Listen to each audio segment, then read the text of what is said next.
The Savage Strength lateral raise official product review. Pretty excited to share this one with you guys. So Savage Strength has come out with something that I think is very, very cool for space efficiency. So lateral raises are really good for targeting the central part of the deltoids. One of my personal favorite exercises implemented into your shoulder workouts, and I love machine lateral raises like what you would find at the gym, specifically selectorized or plate-loaded machines that allow for leverage-based movements for the shoulders. Now, those are very cool, but hard to get, especially inside of your home gym. Usually they're bulky, they're big. If you're getting a selectorized machine especially, you're gonna end up with a stack. It's just a very cumbersome investment if this is something you're looking to do. So Savage Strength, with this piece right here, has definitely solved that problem. So let's talk about this. So the piece itself, overall, very well made. I like the design. I think it's very cool. And let's get into the categories here and see exactly what we're going to judge this by. So any of you guys who have followed us for a length of time, you know that our structure of review is based on 5 categories: pricing, quality, usage, footprint, and customer service. So let's get started with category number 1. It's going to be price. So the first thing to know, this is $588. Now, that's expensive. That's expensive for any one piece of gym equipment, even something like this that is going to save you space, that is going to take the place of a big selectorized machine that would do lateral raises for you. $588 for something like this, I'm going to say that's just below the mark of reasonable, so to speak. It's not insane. It's by no means the most outlandishly priced piece of equipment that I've ever reviewed, not even close, but it is something to certainly consider. The price is going to be something you're going to want to factor if you are buying this for yourself, for your home gym. I mean, anything north of $500, that should tick on your radar if you are building a home gym for yourself. So as such, I'm going to give this a score of 4.5. So 4.5, very reflective of what I just said. The price is just below the mark of reasonable, so to speak. Anything below 5, that's where it's going to be. So 4.5, very fair for the category of pricing, in my opinion. Let's go to category number 2. Category number 2, quality. Now, the quality of this, very, very good. I'm impressed with the design. I like the way how smooth it feels, how easy it is to rack and unrack, how easy it is to store and put away. We'll get to that a little bit more once we get to the actual footprint category.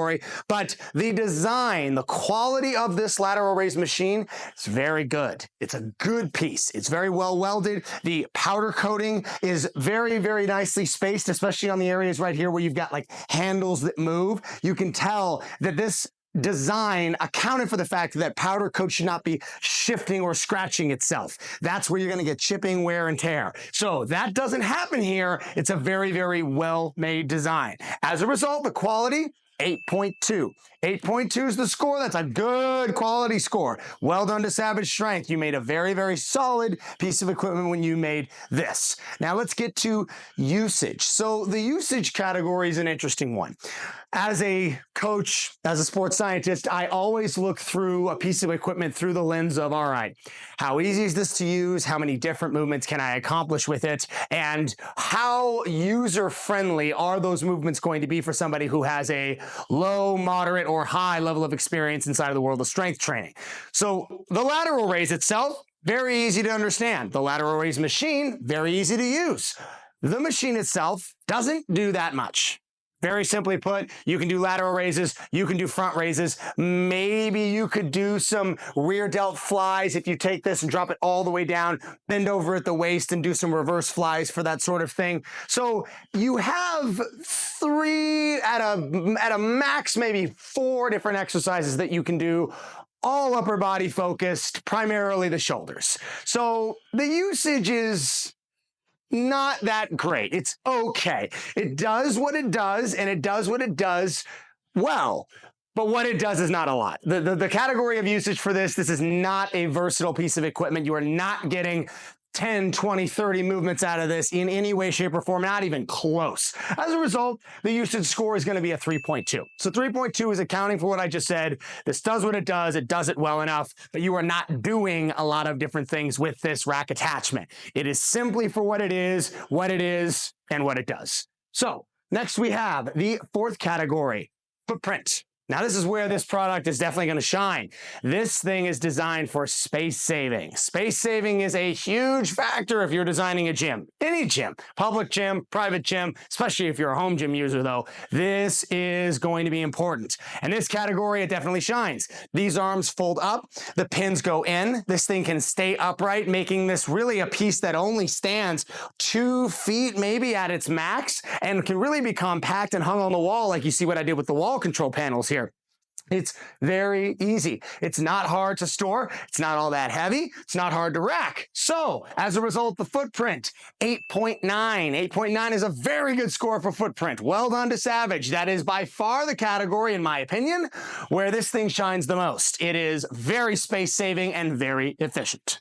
Category number 5, customer service. Now, customer service is an interesting category as well. I judge a customer service score based on if I have had a problem with the product, has the product come deficient, has that problem been solved, what sort of communication do I get from the company, do they have somebody who's on the other line? A lot of the companies like Rogue will receive abysmal customer service scores every single time I review a Rogue product because Rogue does not care about you. They don't care about your questions. They don't care about customer service. They are Walmart. They produce amazing equipment that's very durable, but they don't care about you or your questions. Savage Strength is different. They're a smaller company. I have not had a problem with their product, but they have a very good communication setup on the other end of that line. As such, I'm going to give it a 7.6. Really, anything above 5 is a good score. Anything above 6 is a good, well, better score. And 7.6 is a fair score. Again, I like the communication that I've gotten from Savage. I like the fact that they've set up a lot of content around this product. They're going to help you understand how to use it just by following their Instagram. So I like it. 7.6 for the score. Now, the combined score of these categories, again, reflecting on the fact that the usage of this is very, well, relatively poor. You're not getting a lot of movements out of this. Space being the very redeeming quality, something that is going to get you a lot of ease when it comes to storing and unstoring, racking and unracking this product. All of that together, we're going to give this a 6.48. So 6.48 going to be the official product review of the Savage Strength lateral raise. Overall, like I said, I like it. I like that it's easy to store. I like the way it feels when I move it. And because I know what it is for, it is a tool that I use for my shoulders, in particular lateral raises and front raises. I think this is a very worthwhile product. If you guys have questions, if you disagree with the score, if you want to see a different product review, or you just have a question in general, let us know. Follow, subscribe, and send us a message if you guys have any direct questions.